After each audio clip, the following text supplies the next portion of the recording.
algunos otros economistas, y uno se pregunta, reestructuraron la deuda, se canjearon los papeles, o hay periodo de gracia, estamos hablando con el Fondo Monetario Internacional para ver cómo devolvemos la plata que pedimos prestada, pero la pregunta es, a nosotros como trabajadores, como tipos que vivimos la cuestión diaria, ¿cuál es el beneficio que nos trae en qué nos mejoraría o qué es lo que no nos va a suceder como habitantes del país? Para entenderlo más básicamente, buscamos la charla de un investigador del CONICET, es un economista, y vamos a ver si podemos tenerlo toda la semana o cuando pueda, con alguno de estos temas para bajarlo al llano y que nos explique.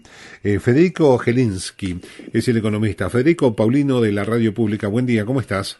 Hola, muy buen día. Bueno, un placer incorporarte al programa siendo un investigador del CONICET, y un economista para, hablar de estas pequeñas cosas, no pequeñas, de estas cosas que ocurren y que nosotros no entendemos muy bien qué nos pasa a nosotros. Fede, para eso te llamábamos. Bueno, muchas gracias y espero poder hacer algún pequeño aporte. Seguramente.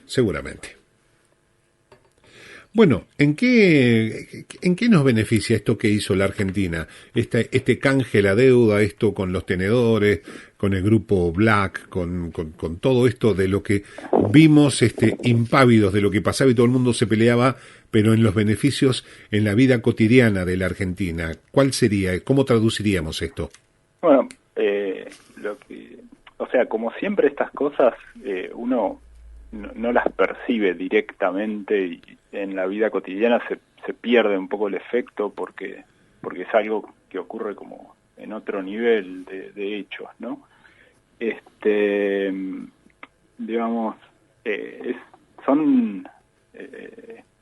canje de deuda que se anunció es, digamos, una reestructuración de buena parte de la deuda pública del gobierno central que tiene con acreedores privados y externos. Son títulos públicos en dólares en su gran mayoría que el gobierno debe a acreedores privados.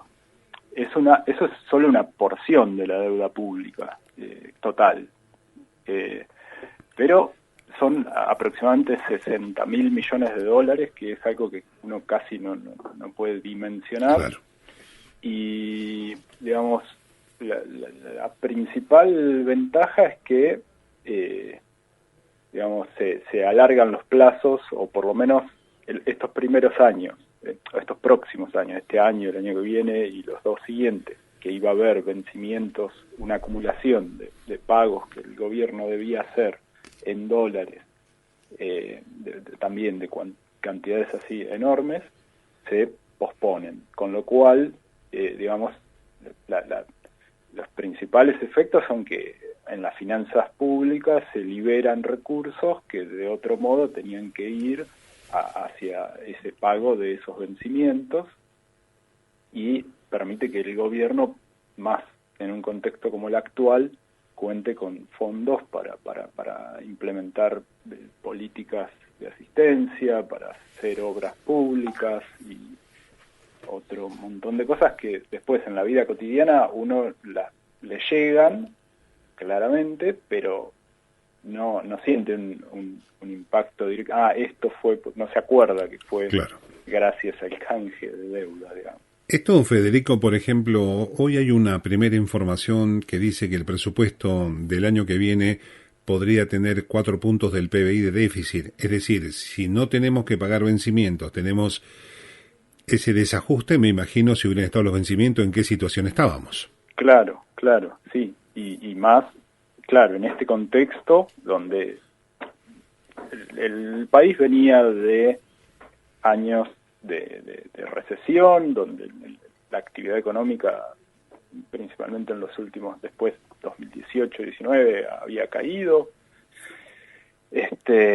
y también se habían deteriorado las cuentas públicas, y toda esta situación actual hace que ese esfuerzo sea mucho más grande, y si encima hubiese que pagar el nivel de vencimientos de deuda que había en estos años, digamos, es como llevar la situación a un estado crítico que sí, este canje es un alivio en ese sentido, reduce, digamos, la probabilidad de que la crisis actual se vuelva mucho peor. No sé, digo, tal vez exagero, uno podría pensar cuál es la probabilidad de una situación de hiperinflación o algo por el estilo. Probablemente, no sé si, digamos, si hubiera pasado algo así, pero tal vez si esa probabilidad existía, con esto es menor, digamos. Eso también. Claro, eso ha hecho también, hoy leía que ha mejorado la calificación que tiene la Argentina. ¿Para qué sirve esa calificación externa que tenemos como país? Que mejora, que empeora, 1000 puntos, 2000 puntos. Y eso, digamos, incide sobre las nuevas deudas que se puedan llegar a tomar. Digamos, que esa deuda tenga un costo menor en términos de intereses que haya que pagar. Tanto para nuevas deudas que tome el gobierno, como también para empresas que tal vez, no sé, empresas que exportan, pero que año a año tienen que financiar su proceso productivo, una inversión, lo que sea, digamos, esa calificación de la deuda pública, digamos, incide en lo que le van a cobrar a los demás, o si les van a financiar o no, por endeudarse. El accionar del ministro Guzmán, ¿es para aplaudir solos por los peronistas? ¿Los economistas piensan que la estrategia planteada fue buena o hay que aplaudir de fanático nomás? Y los otros enojarse.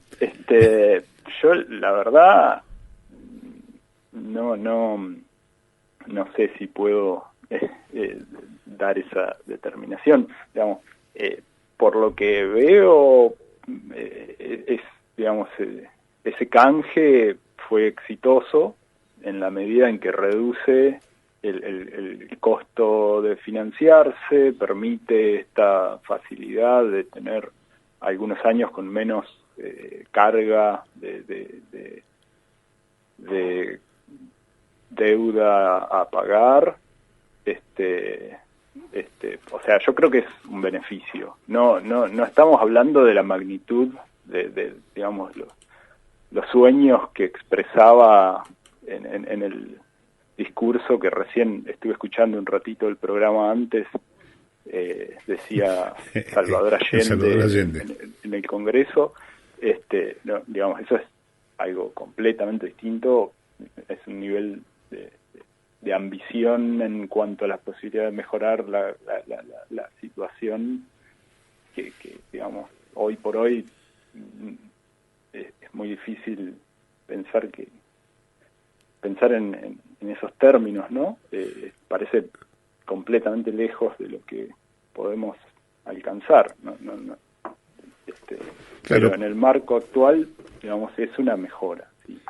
Claro, pero Allende planteaba, me parece, una cosa muy interesante, que es que hoy me parece se repite, no sé si por error, el concepto de que cómo es posible que en un país rico tengamos gente con hambre, como si fuera lineal. Si producimos alimento para 450 millones, ¿por qué no comen 45 millones?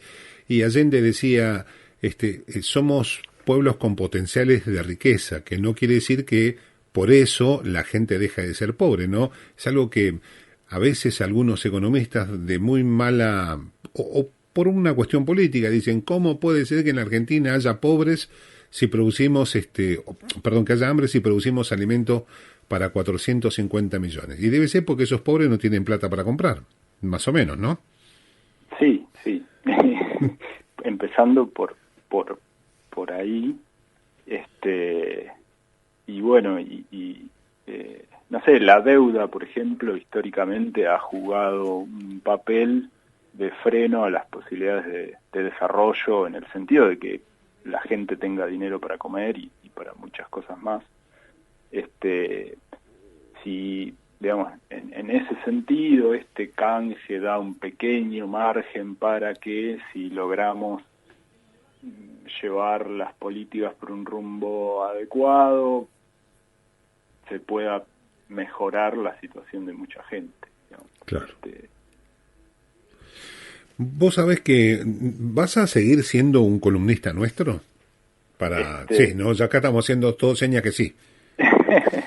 Yo lo voy a intentar, espero, digamos, yo, por ejemplo, este tema de la deuda, yo no soy especialista, busqué números que no sé si tiene sentido entrar en eso ahora, pero o sea, voy a tratar de, en la medida que nosotros sabíamos que era una prueba esta, Federico. El tema es hacerlo más ameno para que la gente, porque si no lo ponen tan rígido los que explican la economía, que empieza a reducirse el número de espectadores y de los que entienden cada vez menos. Decirle a la gente, porque qué sé yo, no voy a usar la palabra de Neustadt porque estoy alejado ideológicamente, Doña Rosa, pero claro, nosotros decimos acá las viejas que barren. Tienen que saber para decirle, ¿lo escuchaste, Federico, lo que dijo de la deuda? Porque somos un pueblo, entonces si buscamos un tecnicismo muy profundo, vamos a quedar tal vez hablando los dos y en algún momento vas a quedar hablando solo. Y yo escuchando, digo, ¿qué habrá dicho? No sé. Pero nada, la gente piensa, ¿qué pasa con el dólar? ¿Qué es esto? ¿Por qué suben los autos? Bueno, las cuestiones que tienen que ver con la economía casi doméstica. La idea de la convocatoria, yo sé que nosotros estamos buscando un investigador del CONICET para que hablemos del precio de las papas en el supermercado, pero bueno, por eso te agradezco la gentileza. No, al contrario, yo si puedo aportar algo, encantado, espero que sí, eso, que a alguien le interese. No, seguramente. Federico, como presentación me pareció genial, te agradezco el momento dado, le vamos a agradecer al director que fue el productor de que lográramos esta participación y bueno, si te parece los viernes lo dejamos ya marcado. Bueno, vamos a tratar de colaborar. Bueno, Federico, yo te agradezco y que tengas una buena jornada ya incorporado al equipo del Lolo de los Tigres. Muchas gracias. No, gracias a vos. Saludos a todos. Gracias, tengas un buen día. Federico Gilinski, un economista, un investigador del